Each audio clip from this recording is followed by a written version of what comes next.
psoriatic arthritis can present as simple involvement of the peripheral joints or involvement of the back, and కొన్ని joints involve అయితే మెయిన్గా lower లిమ్ joints and back pain లాగా వస్తుంది. Types of psoriatic arthritis ఇందులో రకరకాలు ఉంటాయి. Symmetric అంటే both sides of the joint క్లియర్గా ఇన్వాల్వ్ అవ్వటము. ఇంకోటి ఇందులో పాలిఆర్థరైటిస్ లాగా రాదు, అంటే మోర్ దెన్ 5 జాయింట్స్ కాకుండా అసిమెట్రిక్ ఆర్థరైటిస్. సెకండ్ వెరైటీ ఏంటంటే asymmetric. So asymmetric arthritis and oligo arthritis. So oligo arthritis అంటే less than 5 joints. So 5 joints కంటే తక్కువ ఇన్వాల్వ్ అవుతాయి.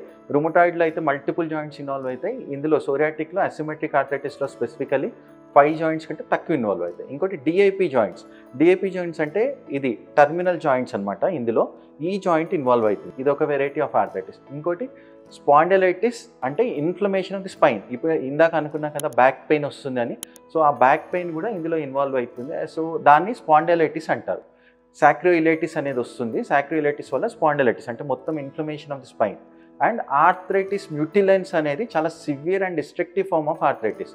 ఇది ఎట్లా అంటే లేటెస్ట్ స్టేజెస్, అన్లెస్ మనం ఇగ్నోర్ చేస్తే తప్పితే ఈ స్టేజ్ రాదు.